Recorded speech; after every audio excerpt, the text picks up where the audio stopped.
Can you give me some relief?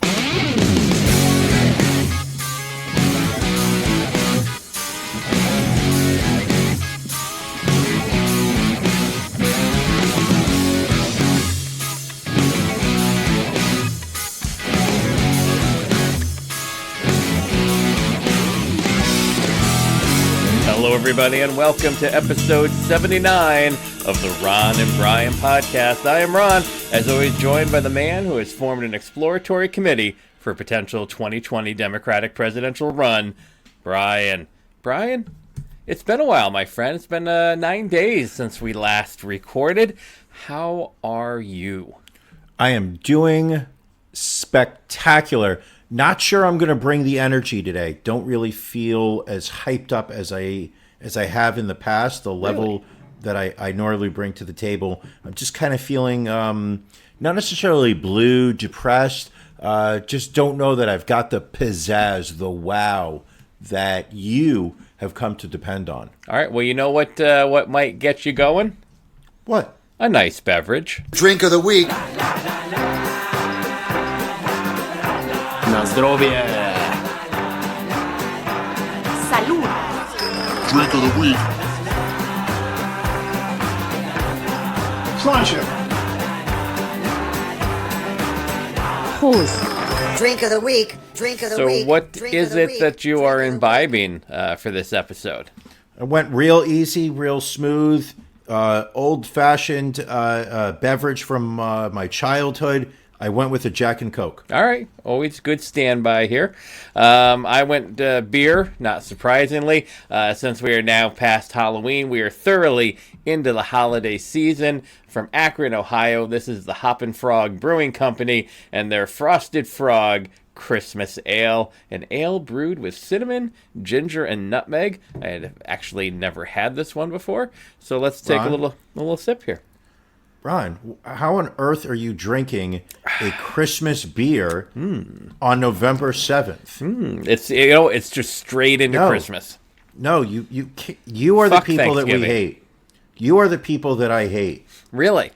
Yeah. What about what happened to fall? What happened to Thanksgiving?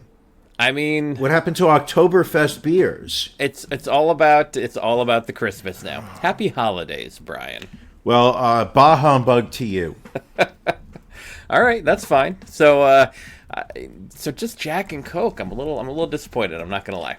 Like I said, I don't feel myself this week. I've gone through some traumas, if you would, over the Okay. past 9 days. I've had some ups and I've had some downs. So I'm in a weird headspace right now. I know it was difficult for you with me being out of the country, not available constantly, but you seem to have weathered that well. Not really. I mean, it was not the same. I would send a text message, and a couple hours would go by without a response. I would forward a news story with a snarky aside, and it would not be responded to in the manner of which I've grown accustomed to. It was almost as if there was something going on in your life that was distracting you from giving me constant attention. I mean, every now and then a guy needs a little vacation. So tell me, where did we go? We go to Nassau in the Bahamas, staying on Paradise Island in Atlantis. Beautiful area, beautiful weather, very nice and warm, which it is not here in the Northeast. It is cold right now, to say the least. What were the average temperatures? It was in the mid 80s during the day, mid 70s at night. Interesting. Okay. Sunny so for the whole time, Walk me pretty through much. it. Walk me through your vacation. You fly directly from parts unknown to the Bahamas? We had to change planes in Miami, and then from Miami, it's just a quick 30-minute flight into Nassau International Airport. Hop in a taxi, get a great taxi driver who gives us a full tour during the 40-minute drive out to Nassau.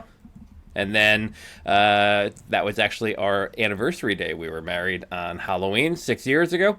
So we check out the hotel, we check out the surrounding area, and we have a nice anniversary dinner at Nobu there at the hotel, one of the restaurants there.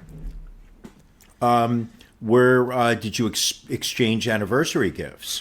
We did not. The vacation was pretty much our anniversary gift to ourselves. Okay. How many days, how many nights were we on vacation? So we were there. It was 6 days, 5 nights. We flew back, took a late flight back on Tuesday. So now I'm assuming that you did some activities. I imagine you, like what I know of your wife and yourself, I don't see you guys just being the we're going to sit on the beach and soak up the sun kind of people. We did do that. We did have a day where we just either sat on the beach or sat by the pool. We did have a day where we went into downtown Nassau. We took a food and drink walking tour, so we got to experience some of the local delicacies. Conch apparently is a big thing. I had never had conch before. I've had a lot of conch now. That is what kind of? That's a fish. That's a fish in those big shells that you see, the big pink shells. Okay. So they pull the conch off. So we had some conch fritters. We had conch sliders.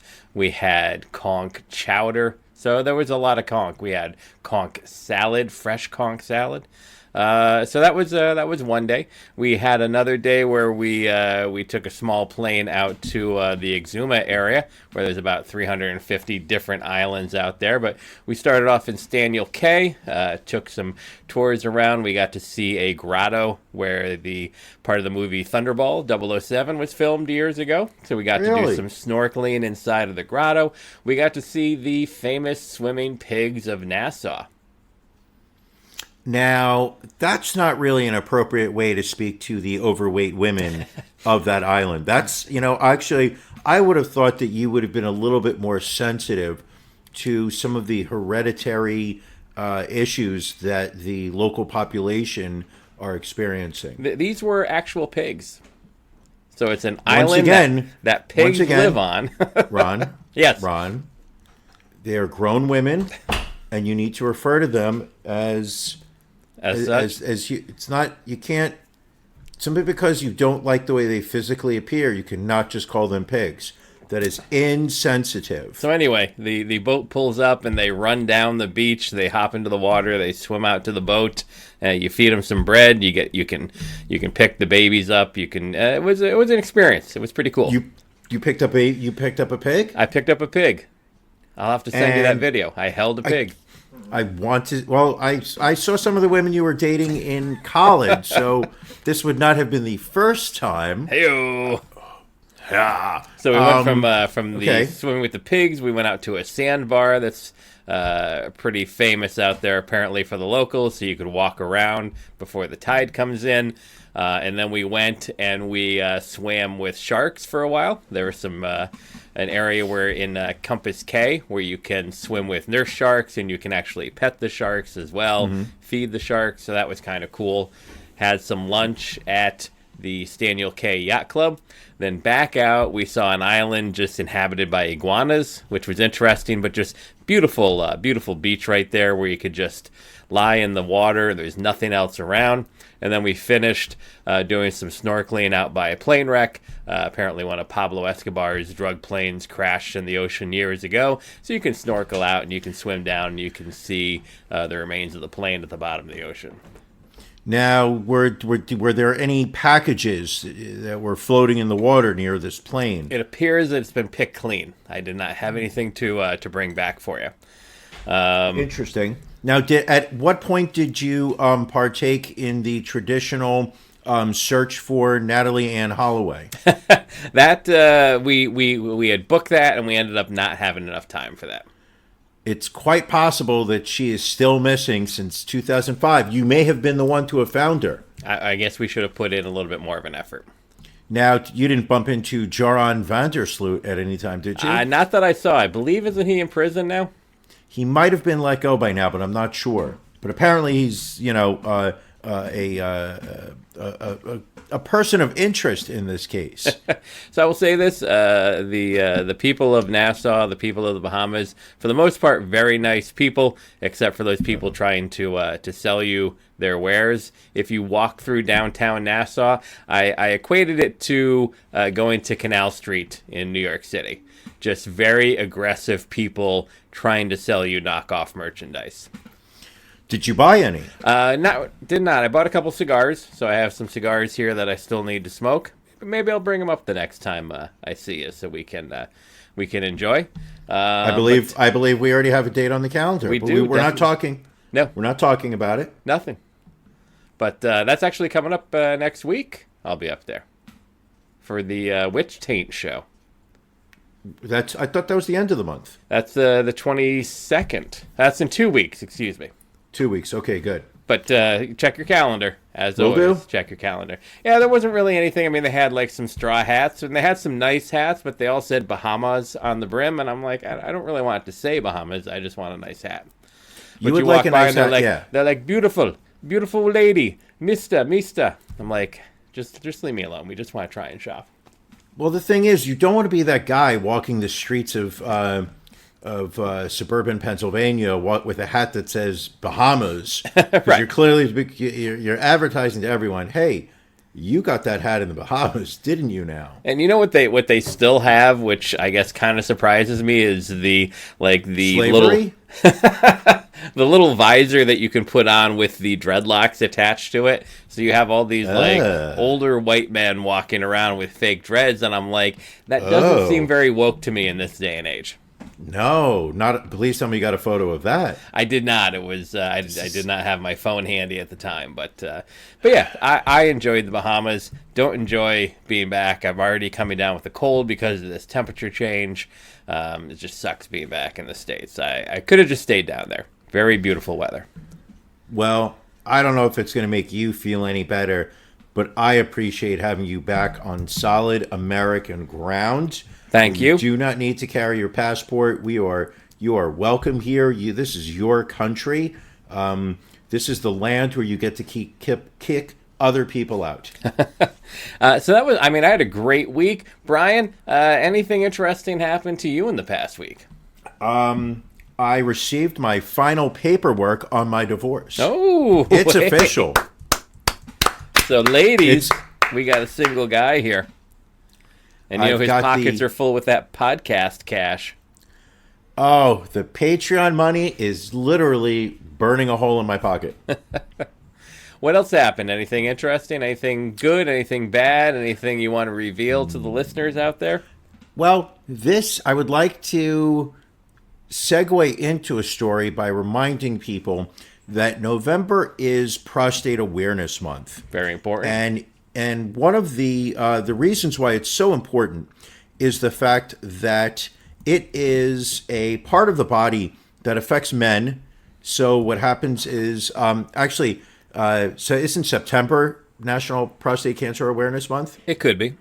So why do we celebrate the Mustache Movember thing? That I don't know. We'll have to research that and get back to you. Damn it. This is why you never look information up on the internet, because you realize that you're wrong. Anyway, so I urinated in my pants for the first time since maybe childhood. this Wow. week. How did that Would you happen? like to hear the story? Believe me, I would love to hear the story. Okay. So I got out of work. This was 2 days ago. I got out of work and I did not go to the bathroom before I left. One of the things that I've been doing for the past, I would say 2 weeks, is I've been trying to drink a lot more water, because I don't think that I was hydrating enough. And I also think I was eating salty foods for lunch, which was really leaving me feeling warm. And I said, you know what, I need to start drinking more water. So I started to drink a lot more water in the afternoon.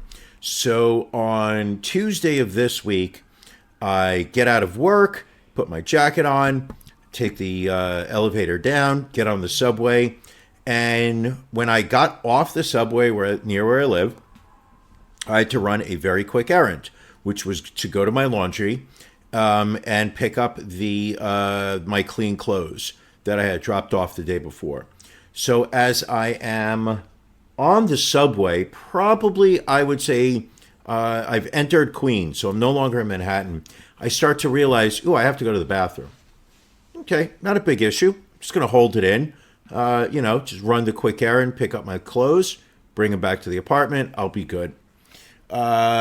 Subway stops continue. I get closer to home. By the time I get off the subway, I really have to go to the bathroom. So it's an urgent situation at this point. By this point, it is urgent. I am struggling to stand still. So when I walk into the laundromat, I'm literally doing that thing where like I put pressure from one leg to the other, then back to one leg, then back to the other. And I'm moving them forward and back and forward and back. Like there's definitely something going. But I say to myself, listen, I am literally 3 blocks away from my house. In the sense of I walk 1 block, I cut, make a right, walk another block, make a left, go 1 block, and I am home. I can do this. So I get my laundry and I start walking. I walk 1 block. I'm really in bad shape. I cross, now making the turn. It's getting worse. And now I'm wondering to myself, I don't know if I can make this. So as I'm walking down the final block, what I start to feel is you have that moment, you can tell me if this has never happened to you, where you feel the muscle relax, the muscle that you like hold in your urine with. And it just uncontrollably starts to loosen, and I feel the flow of liquid start to approach the exit point. And I'm thinking to myself, that's okay. It didn't leak out. It's still in me. So I take a couple more steps and the same thing happens again. And now I'm like, I'm not going to make it. So I quickly stepped into a little entryway in one of the neighboring apartment buildings, put my laundry on the floor, did a complete 180, stood against the wall. I unzipped my pants, and now I can feel it's really like on the verge. And as I put my hand in my pants to withdraw... To piss onto an apartment building. Okay, well, I was trying not to be crude about this. So as I go to put my hand in my pants after opening my zipper, I realize my underwear is soaking wet. It is just sopping wet, and it wasn't like damp. I couldn't attribute this to just like sweat from the day. This was just cold, wet, so I withdraw myself, I urinate, and as I'm holding on to it's just everything is soaking wet. It was utterly disgusting. I'm sorry to hear that. At the age of 47, I pissed my pants. I will say I have had that happen to me in my 40s as well. Sometimes you try and hold it, and your body's just like, your body wants to do what's best for you. I never thought that I would not be able to hold it in. I don't think it gets any better as you get older. I imagine it's going to get worse. Yeah. So just to clarify, September is Prostate Cancer Awareness Month. No Shave November actually is for all cancers, because it's to represent people losing their hair to cancer. So what they recommend is for people not to shave during November, and the money that you would normally spend on grooming, you donate to cancer charities and cancer research. So why don't you do that? I got a little of started. I got a little growth going on for this vacation that I've been on, but I will need to shave. Actually, I'll need to shave on Saturday because I have a wedding that I'm going to, and my beard's very spotty. I don't grow a good beard, so this will come off in a couple days. You didn't tell me you were going to be able to attend my wedding on Saturday. It was very short term, but I cleared my calendar and I'll be out there. Damn, do I love you. You're such a great friend. So you know what we had again this past week, Brian? Racism? Racism. This Week. in Racism. So before we get into the racism that we were going to check out this week, we do have a bit of a racism rewind We like to go back and pick up some stories that we cover or we mention, and we don't really say anything afterwards. But we definitely want to get this one in. Racism Rewind. All right, so this is going back to last May. Yale doctoral student Sarah Brosh called the police on a black woman who had been napping in the common room in the Hall of Graduate Studies. This was actually after Brosh had called the police on the same woman once before, as well as another black student. After the story went viral, Brosh painted herself as someone who had been, quote, destroyed by the Yale administration, the press, and the global internet rage mob. Well, this week, she was testifying at a Connecticut Freedom of Information Commission hearing, wanting the Yale Police Department to release their footage of the incident, claiming it would exonerate her. She wanted the video posted on the internet, but by law, she is only able to view it at the police department. Because of this, she decided not to view the video at all. She says because of this incident, she now suffers from PTSD and constant harassment. She does have a YouTube channel up, so if you go to YouTube and you search for Sarah Brosh, you can see some of her videos. Brian, I shared a video so you could see Ms. Brosh in her glory. She looks a little crazy. She looks like Jigsaw from Saw movies. She looks like Johnny Depp as the Mad Hatter, I feel, because of the makeup that goes completely around the eye. And you've got the color scheme. It's that like maroonish. Not what I would say a finished product. So we will we'll share a link to the YouTube video where she talks about being branded a racist. Okay, so let me get this straight. Sure. So she does something racist. Well, in her mind, no, but yes, because she can't be accused of something. She has to be the victim in everything. Correct. So she does something racist, then gets upset that she's being pegged a racist. So what she does is she sits there and says, the world needs to feel bad for me. Right. And she feels that this police video would somehow prove that she wasn't a racist. But since she can't share the video, and she's never seen the video, so she has no idea what's on the police footage. But she wants it posted on the internet. That really is... So what she's saying basically is her only level of interest in this is if she can share it for social media. Yes, I think she wants to do it for the views. Well, what's worse, doing it for the views or doing it for the gram? It's hard to say. We saw that was one thing. I will say the one thing that was annoying about Nassau. Saw a lot of people doing things for the gram. There were these two women flying back on the plane with us from Exuma. Just literally, there you could see their phones. They had just taken like 8,000 bikini photos on the beach, which one of them was going on Instagram. Yeah, no, it really is a terrible statement of our society. I see that a lot living in. Not living in New York, but working in Manhattan, where you see so many people that are taking photos, but they have to be in it. It's no longer about I saw something and I took a photo so I can remember it in, but it is here's a photo of me with this thing. Yeah. Whether it is a famous building, whether it is a statue of work of art, the narcissism involved now in society as a whole, that I saw just a couple photos from you. It literally was just an incredible vista that you guys had. I mean, the views were out of this world, and you've got these women. I'm making assumptions just based on 4 seconds of language, but you got these women where instead of appreciating what they had in front of them, they needed to document how they looked with this as a backdrop. Without really appreciating what was around them, just trying to insert themselves into the view. let's not get away from racism too much, because we did have some candidates we considered this week. Down in Fort Lauderdale, Florida, a JetBlue worker was slammed on social media when she went to work in a Halloween costume dressed as a homeless person with a sign stating that she was, quote, trying to get back to Puerto Rico or Cuba. JetBlue said that the situation was handled swiftly, but would not comment on how they handled it. We actually took JetBlue back through Fort Lauderdale on the way back from Nassau. Did not see anybody in costume, though.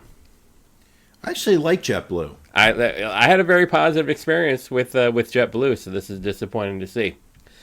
Going out to Naperville, Illinois, Buffalo Wild Wings seems to hit This Week in Racism every couple of months, and I don't know why that might be. But a Buffalo Wild Wings server was fired after a group of minorities were made to change tables because a regular of the restaurant said that he didn't want black people sitting near him. So actually both the server and the manager on duty got fired there. A wage dispute lawsuit contains claims that Lisa Falcone, wife of hedge fund manager Philip Falcone, used the N-word in front of her personal chef, but then she claimed that she wasn't racist, and he could check that by speaking with her black friend, Alicia Keys.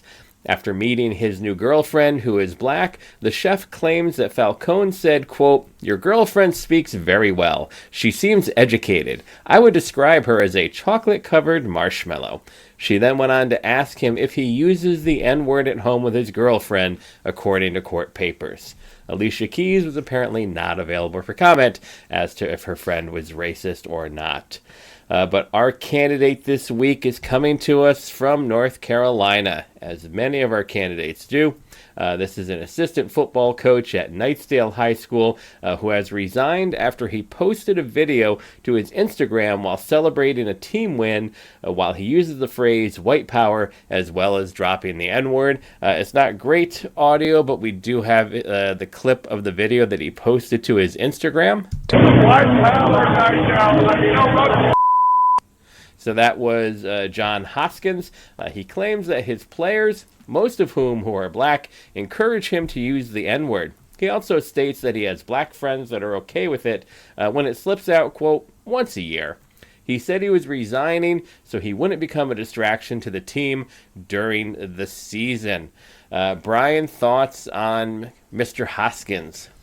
I've got to say that this is obviously clear racism, but it's also just utter ignorance. I mean, this is behavior that has been highlighted so many times over the past years. This is, I don't know how you have any leg to stand on with the, oh, I didn't know.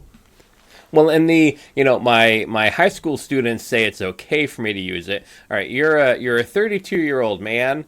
You should know better not to take advice from 17 and 18-year-olds. And the black friend defense, you would also think people should know not to use that anymore.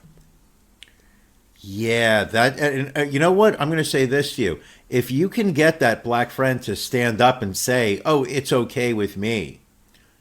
Unfortunately, that black friend has not occurred for Mr. Hoskins yet. And I don't believe it. I would say it has not occurred in about 98% of the times when people are like, oh, there's no way I could be racist. I have black friends. It's like, no. Just by the very fact you just made that comment, you are racist.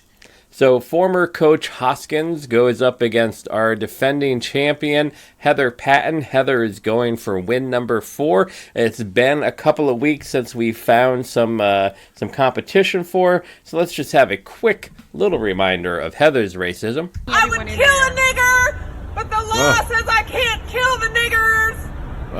If the law didn't say that I couldn't kill the niggers, they'd all be dead. So that is who John Hoskins is going up against, Heather Patton. Brian, let us know who your pick is this week. All right, let's put it this way. When you played the first video, I was silent. When you played the second video, what was her name again? Jennifer Hoskins? Heather Patton. Heather Patton. When you played Heather Patton, I grimaced and I groaned about 4 different times. That is probably the most brutal video we've heard all year. It's definitely up there. I mean, we have Amber Heard, I think, from earlier in the year. Again, we'll have the racism madness going on. Amber Heard might not be the actual name. I think Amber Heard was married to Johnny Depp. That is your second Johnny Depp reference. You know what? I can't help it. I'm a Deppaholic. Amber Rocco actually was the other one. She was early on in the season. Let's have a quick little refresh of Amber. Exactly what I fucking do. This bitch is really trying to stop him just because. No, I Yeah, don't you stand are. up and it's called self-defense, Yeah, you stupid bitch. nigger bitch. Who the fuck you calling a nigger? You motherfucker. You're racist as fuck. What the fuck? Oh my god. See what fucking happens, you goddamn nigger. So that's for Amber's already got her number 1 seed, so don't get confused and feel that you have to vote for Amber. It is Heather Patton going for win number 4, going for that number 1 seed in the Racism Madness tournament, going up against former coach John Hoskins. Go to the Facebook page, go to Twitter, go to RonandBrianPodcast.com, cast your vote to see who will win this week. Any other comments regarding this week in racism? Brutal. Just brutal. You know, it saddens me because every now and then I feel like we beat racism. I feel that the spotlight that you and I, using the vehicle that this podcast is, and the international audience that we have, I feel like we've made progress, and I want to feel like we've made a change. The world is a better place. And then out of nowhere, we just get a clip from someone who just reminds me that all we've really succeeded in doing is just pushing racism off the radar. But it's still there, and you've got to remain vigilant. It's out there, and it can be voted on again on Facebook or Twitter. Let's see what's bothering us this week.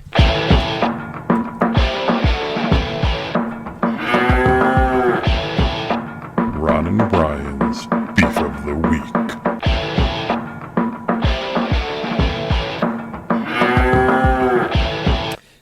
So what's bothering you this week, Brian? Besides a lazy prostate.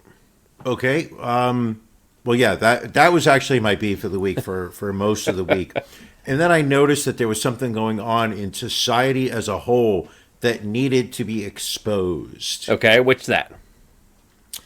It's our American culture that is celebrating Christmas way too early.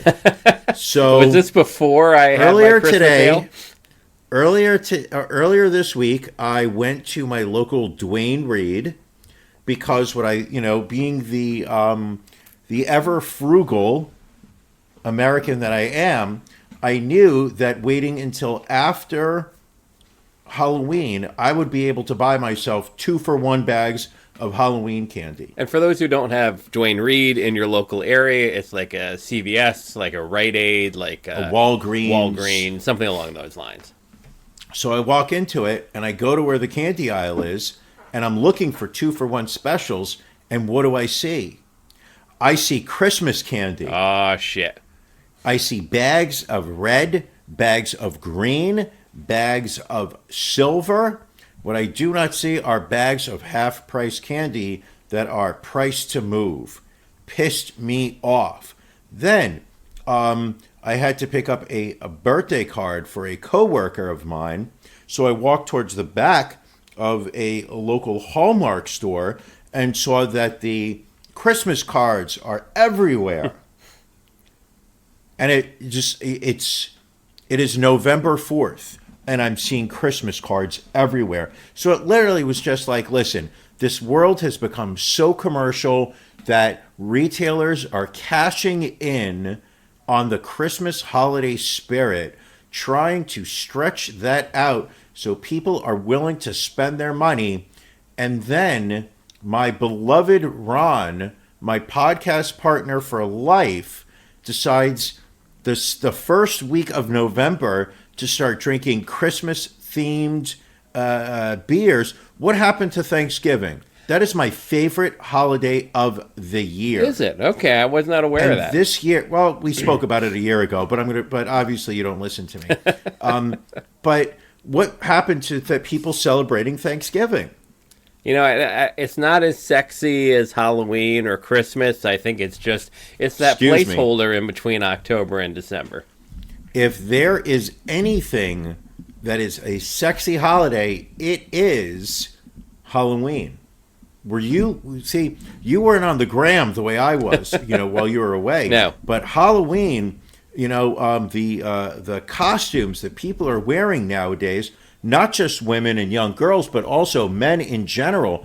I mean, there was so much skin shown this year. It was a revolting trend that seems to be only getting worse.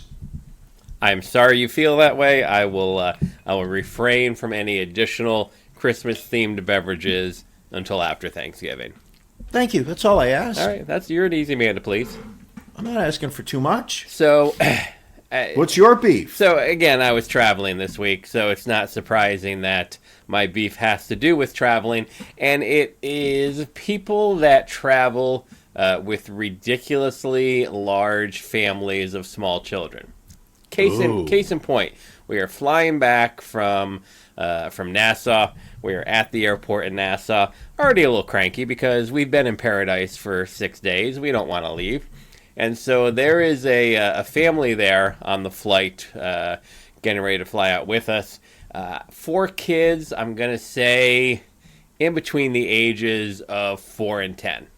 So this poor mother for probably 7 straight years was pregnant more often than she was not. Okay. And just no one's like paying attention to the kids. The kids are just all over, running around, yelling, screaming, what have you. At one point, right when we're getting ready to board, somehow one of the middle kids gets like a piece of metal lodged in his nose, because like we look over at one point and they're trying to get him to blow out his nose, and then like this little like BB comes out and they're like, how did that get in there? He's like, it just got in there, I didn't put it there. Because that's a reasonable story. Pieces of metal just go flying up noses, and the kids are so loud we can't hear the announcements, and of course they take advantage of getting to the front of the line because they say, hey, families with small kids, you can board in front of everybody. So now we got to go through the passports of all the children. So they're trying to get the kids in line. It was just a complete clusterfuck. And even worse, they were on the connection from Fort Lauderdale back to Philadelphia as well. No. But like for that flight from Nassau to Fort Lauderdale, they were right across the aisle from us and just loud. Like the youngest daughter first wanted to sit with Dad, so they put her in the seat next to Dad. Well, now she doesn't want to sit next to Dad. She wants to sit next to Mom. So they're just crying. There's yelling. I mean, it was like one of the best parts of our vacation is when we found the pool at our hotel that was 18 and older, so that there were no kids around whatsoever. That was absolute heaven. And tell me what happened there. We had some drinks. We had some rum punch. We had some Kalik, which is a Bahamian beer. And we sat by the pool. Did you make any friends at this pool? We did not. It wasn't anything like that. Was this pool clothing optional? It was not. Although for some of the swimsuits, you would question it. Were there bowls of condoms and lube by the bar? that was cool. That was not included in the price. But you know what I was able to do when I was down in Nassau? No, what? I was able to go to the sports book in the casino Get in out my of hotel, here. and I was able to make some money on the Ron and Brian NFL Locks of the Week, which we nailed again. Brian, your Cowboys gave you a little bit of a panic in the first half, but then made me turned nervous. it into a blowout, and then also killed the under right at the end of the game. The over-under was 48.5. It was sitting at 48 combined points, and then Daniel Jones fumbles with 22 seconds left. Cowboys pick it up and score a touchdown, so people thought they had the under locked in. Did not happen, but regardless, you nailed that line, and you also correctly predicted the Miami Dolphins getting their first win of the season. So hold on. Thank you. I actually feel the Dolphins beating the Jets was probably my most impressive win this year. Now, I have not gotten a game wrong. So within, considering 2 games a week for 9 weeks, this is impressive. I felt that you're taking a team that has not won all season, and they're getting points at home against the Jets. I said, I'm going to make a stand here. I'm going to prove to the world that I know what I'm doing here. Taking the Dolphins, getting 3, they win the whole game 26-18. But while I'm accepting all these accolades, Ron, I also want to remind the listeners that you're not doing too shabby yourself. I mean, I had an okay week. I can't complain. Last week, you sat there, you saw the Packers were laying 3 against the Chargers, and you said, no, wait a second. This team is way better than we're giving them credit for. Give me the Chargers with those points. Chargers win the whole game, stifling Aaron Rodgers, winning 26-11. Then, and this is the one where I thought you really showed your balls, taking the Ravens, getting 3.5 points against the previously unbeaten New England Patriots with Bill Belichick coaching, with Tom Brady at the helm, with somebody as a wide receiver. Ravens win, hands down, not even close, 37-20. Your unbeaten streak continues. Thank you. Thank you very much. So let's roll into this upcoming week, week 10 of the NFL season. Who do you like this week, Brian? All right. First off, after watching last week's debacle with the Dolphins, I figure the Jets are the worst team in this league.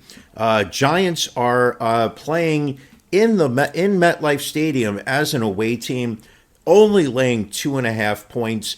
Give me the Giants to win this game and cover. Also, I feel like Aaron Rodgers is going to make the comeback after last week's gut-wrenching loss, going up against the Carolina Panthers with Cam Newton out, only laying 5.5. Go with Green Bay, lay the points. All right. Well, I know how you feel that the Jets are the worst team in football. I feel that the 0-8 Bengals might be even worse. They've got Baltimore coming in. Baltimore coming off of that big win. Baltimore is giving 10.5. I like the Ravens winning big in that game. I like the big lines this week, and I cannot lie. I like the Saints also. I heard, having spoken to your wife, I heard that you were liking the big lines while you were down on vacation also. And I'm talking about the nose beers. That's right. So we've got the Falcons at 1-7 coming into New Orleans, coming with a healthy Drew Brees. New Orleans is favored by 13.5. I'm loving that line. I think this is another blowout, so I'm taking those 2 big lines. Put your money on it. Put that money in the bank. Send the kids to college on Ron and Brian. We've got the NFL locks of the week, so let's see if we can continue our unbeaten streak. You know who doesn't really need to worry about NFL locks of the week because he's got a ton of cash? Mattress Mac? Mattress Mac, but also Mike Bloomberg, billionaire. Mikey Bloomberg now considering throwing his hat into the ring for the 2020 Democratic nomination. Brian, you're a little bit more familiar with Mr. Bloomberg since he was the mayor of your great city. What are your thoughts on this? Mike Bloomberg, I'm going to say this to you. He already has my vote. If he doesn't run, I will write his name in. He is a businessman, so I appreciate his very matter-of-fact approach to things. He is very pro-gun control. He took a lot of heat in New York City when he recommended passing a law limiting the size of soft drinks, soda, iced tea, things like that, to 20 ounces. When people sat there and said it's ludicrous that this is how you're gonna go after to try to improve the American diet, he sat there and what I thought was just an incredibly honest comment. He sat there and said, "Listen, we've got to have this dialogue, and you got to start somewhere. And there's no reason that anybody is drinking 64 ounces of Coke for breakfast." He's not a bleeding heart liberal, which is my fear with the current state of the Democratic Party, where all candidates are trying to prove their progressive roots by seeing who can go further left. If there's somebody on that ballot that can take the popular vote or the electoral vote, whichever way you want to look at it, right now, I don't like anybody that the Democrats are putting up there. Mike Bloomberg, on the other hand, I like his chances. But people seem to be falling into camps, either Warren, Sanders, Harris, Biden. You know, it seems like overwhelmingly Democratic voters are happy with the mix of the major candidates at the moment. Do you feel that Bloomberg throws this off somehow? No, I actually think he is the only electable candidate out there. The only one out of everybody in the field, he's the only electable one. I didn't say cool one. I said electable. I do not see any of these Democratic candidates being able to pull a moderately conservative vote. All right. I think that if you've got Elizabeth Warren clinging to her Native American roots, her let's tax trillions on the wealthy.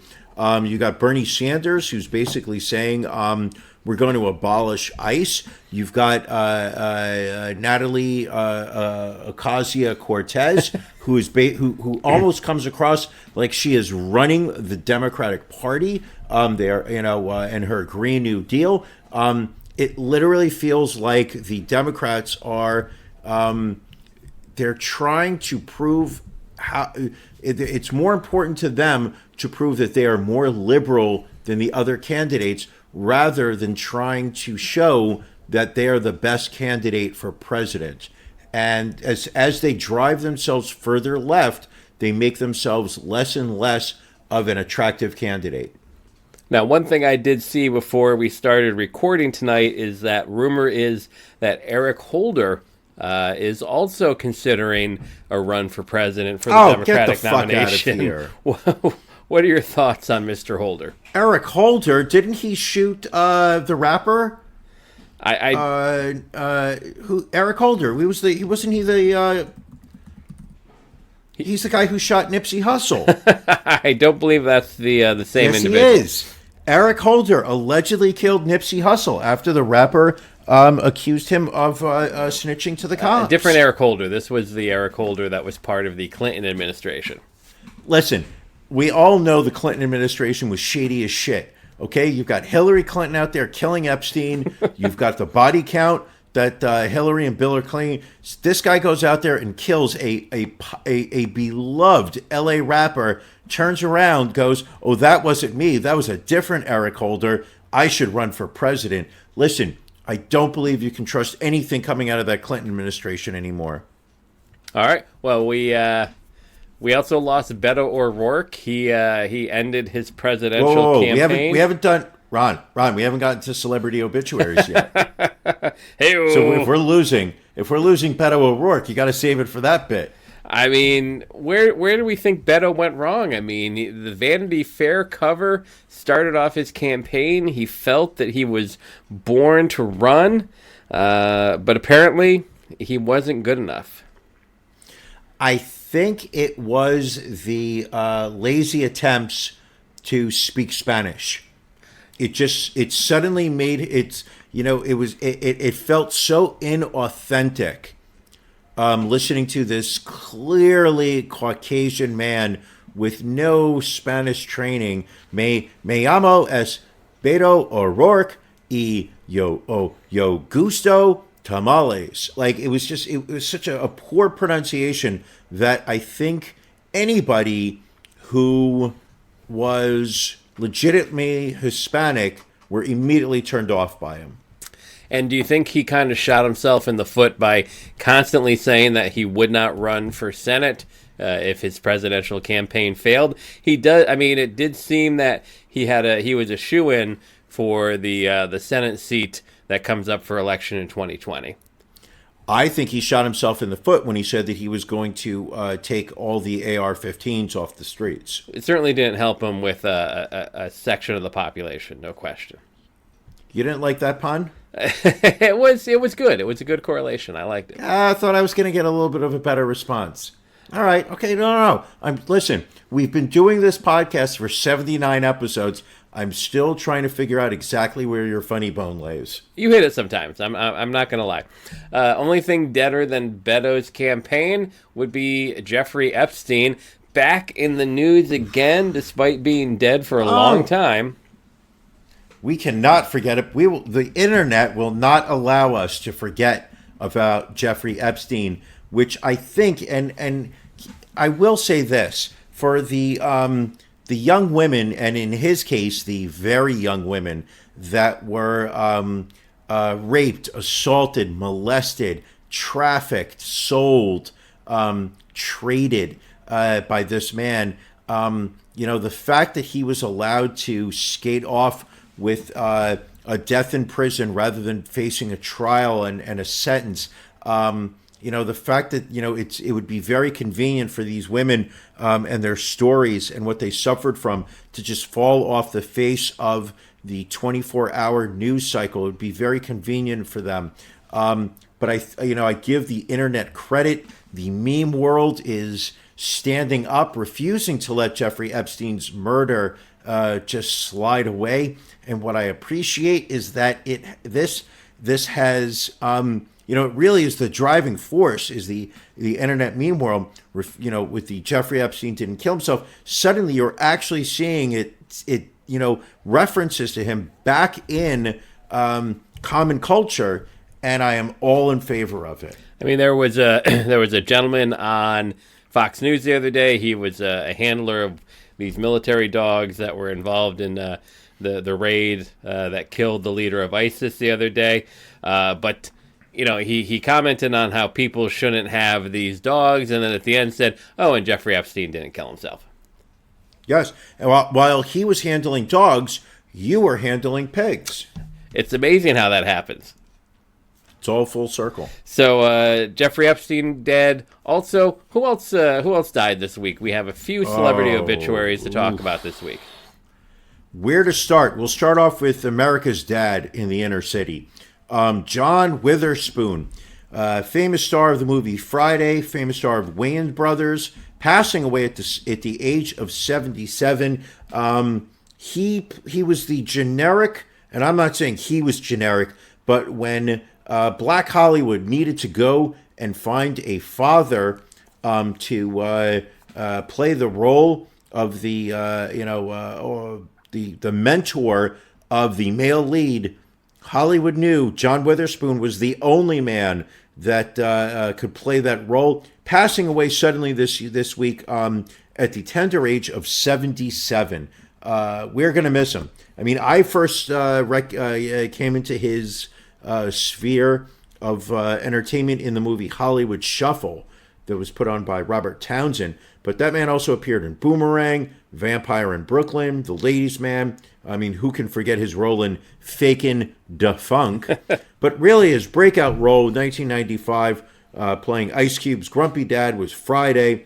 Then he also appeared in the sequels Next Friday, Friday After Next, and Girl Friday. Oh, no, that was a porno movie. Sorry, never mind. All right. On a side note, how great a movie was Hollywood Shuffle? It was so underrated, and yet I watched it probably about 3 or 4 years ago. It does not hold up. No, it does not age well, but I think for the time that it came out, it was a perfect little microcosm of Hollywood at that point in time. Which is basically about a African-American actor in Hollywood who is trying to make a name for himself and is going up against the struggles of the stereotypical roles that are only offered to African-American actors in Hollywood at the time. So he was tired of being offered the drug dealer, the gang member. What were the other stereotypical Why, tropes? Tommy? Why did you kill it, my brother? Oh my God. It was that really, and not only that movie was made on credit cards. Yeah. I mean, he financed his life to put that out. I mean, I think he made his money back on it. I don't think Robert Townsend ever got the credit that he deserved as a comedic actor or writer. No, I saw him do a off Broadway show, one-man show by himself, autobiographical. Just brilliant, for an hour and a half. But the part of Hollywood Shuffle that I most remember was sneaking into the movies, where he played a character with a sidekick, and it was a Roger and Ebert, Siskel and Ebert kind of spinoff, where it was two guys that snuck into the movies and they're rating them, and these were all like terrible spoofs of blaxploitation movies. Literally, that movie, I loved Hollywood Shuffle. I don't recommend you watching it now. If you could go back 30 years and watch it, do that. Absolutely. All right, are we grading Spoon's death? Oh, I would go B-. Really? Yeah, I'd probably go B+. I would say that it depends it depends who you ask, because I would say that there's a certain segment of American culture that would sit there and give him an A-, and there's some people that would sit there and give him a C, and they're going to say, I've never saw anything he was in. And for me, I'm going to try and look at American culture as a whole. I'm going to go B-. All right. You pointed this one out, and this is someone that I'm not going to lie, I really had no idea who it was. Walter Mercado, dead at 87. God. Wife number one was Argentinian. Okay. So we would spend weekends visiting her parents. Her parents spoke some English, but the language spoken in the house was Spanish. So I was exposed to a lot of Univision. And Walter Mercado was this, how do I politely say this? He made Liberace look like Ryan Reynolds. I mean, literally, this guy was as flamboyant as you could possibly get. Now, apparently, he was a celebrity astrologer. Now, I did not, having spoken very little Spanish, I had no idea what this little freak was talking about when he was on screen. But he would sit there, sequins, everything was shiny. His face was like, it was as tight as a football. He looks like he might have had some work done over the years. Oh my God! And I would sit there, and what I remember most about Walter Mercado is that I would make derogatory comments about him, and the daggers that I would get visually being tossed in my direction by my parents-in-law. Yes. Is that the right phrase? Oh my God, were they offended that I was in any way besmirching this man?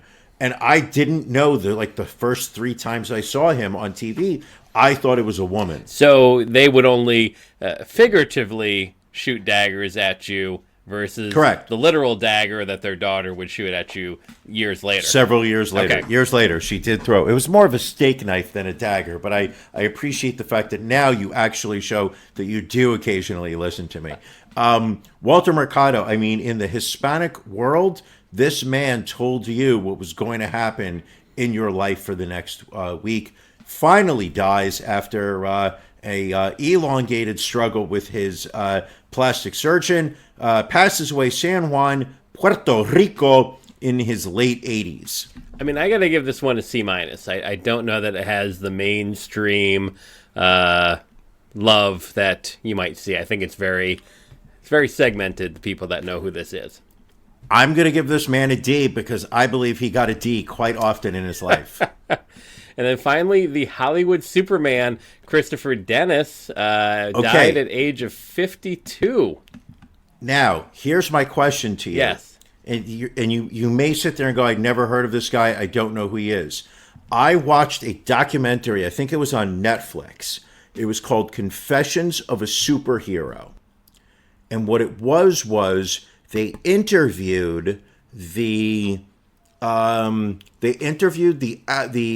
human beings. I don't know what to call these people, but the apparently on Hollywood Boulevard in L.A.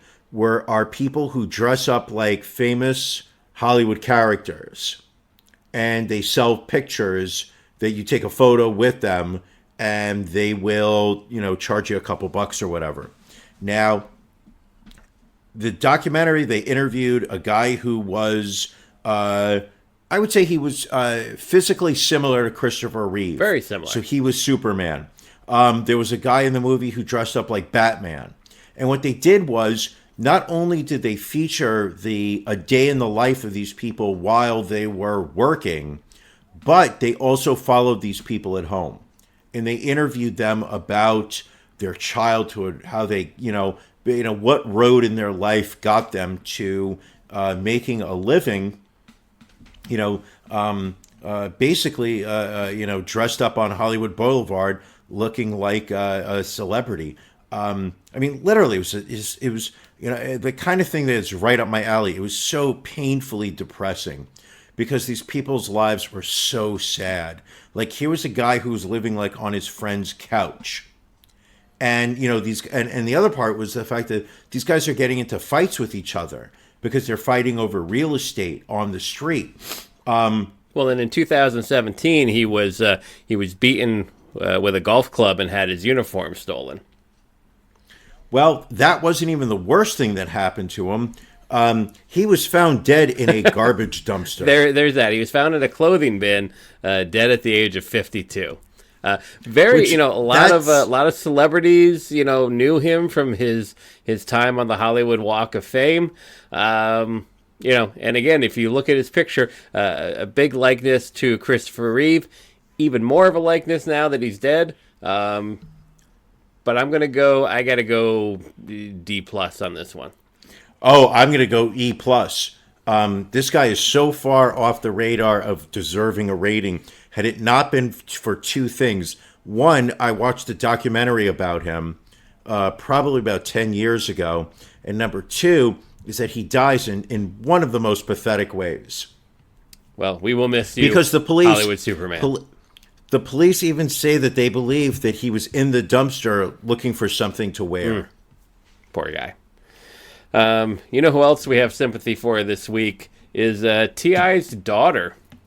As it came out this week that he goes with his daughter to her annual gynecological visits and makes sure that her hymen is still intact. She is 18 years old. She is technically an adult. I don't think it gets much creepier than this. Do you?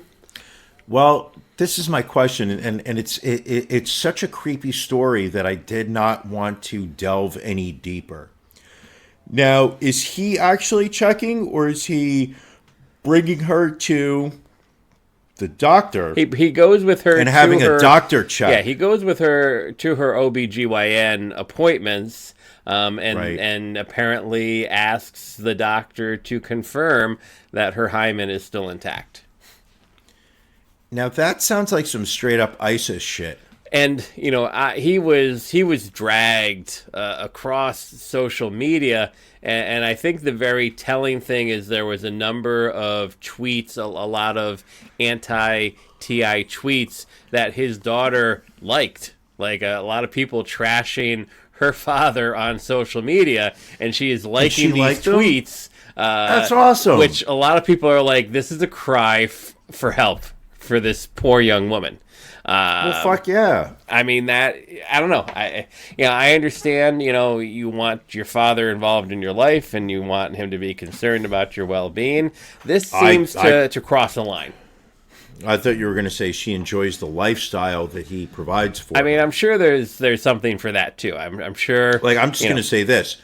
If T.I. is going to buy me a Lexus and a bodyguard to keep me company, and will provide me with hundreds of thousands of dollars of disposable income, yeah, he can go to the doctor with me while I get my prostate checked. There you go. Well, and if the doctor says, yeah, it's getting a little bigger, hey, have you pissed your pants lately?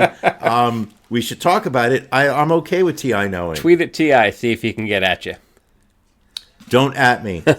So, and let's end this on another scary story. This coming from the Twitter world, where federal prosecutors accuse two former Twitter employees of spying on behalf of Saudi Arabia.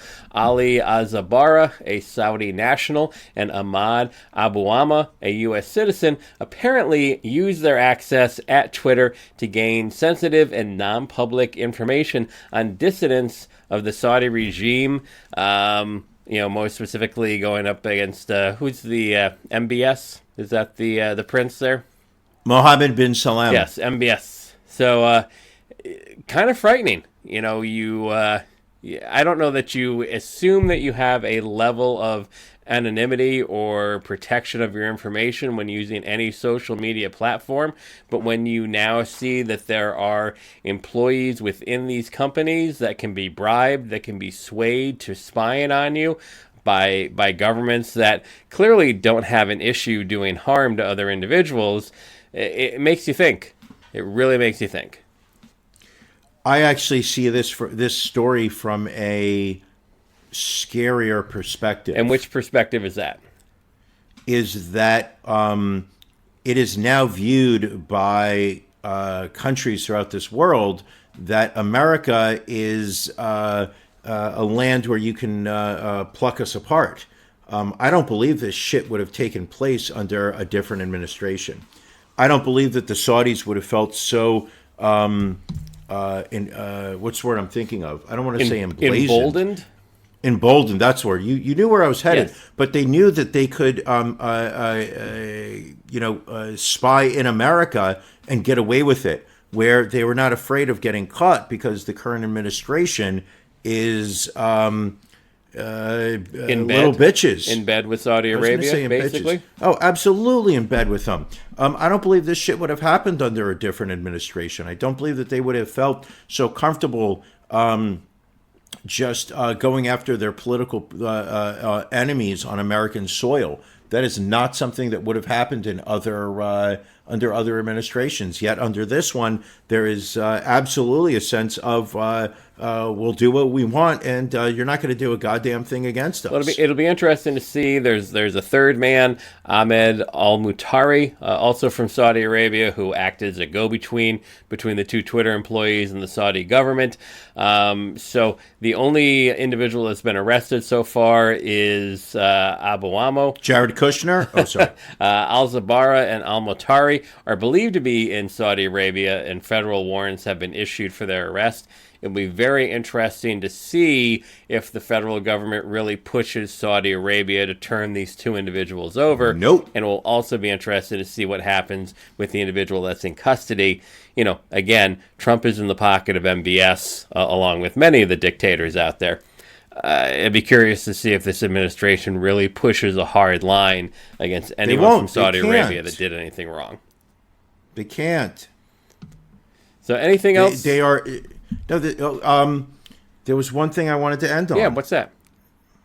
You made me forget it. Oh, I made you. You stare into my eyes. You see this manly stubble that I have going here this week, and you just lose yourself. Well, think about that for a minute while we remind everybody out there that your one-stop shop for all things Ron and Brian is ronandbrianpodcast.com. You get all of our links to our different podcast channels, all of our previous episodes. You've got links to our social media. You can go to Facebook and Twitter to vote on This Week in Racism. You've got a link to our Patreon if you would like to subscribe. You get additional content each and every week, along with some free swag. And, you can also just reach out and contact us. We'd love to hear your thoughts. We'd love to hear critique, comments, compliments, kiss our ass, anything like that. But most importantly, rate, subscribe, and review. Meanwhile, it looks like, Brian, you remembered what you wanted to end on here. I am going to save it for our Patreon. Ooh. It is an etiquette question okay. that came up this week at work. I don't have an answer. I did not Google it, and I want to know what how Ron would handle the same situation. All right, well, we will find out. And if you are a subscriber to our Patreon, you will find out as well. If you are not a subscriber, go to ronandbrianpodcast.com. Upper right-hand corner is the link to go to our Patreon and subscribe. Otherwise, anything else here this week, Brian? Absolutely not. I think, just stay true to yourselves, stay true to each other. And Epstein didn't kill himself. All right, check you out on the flip.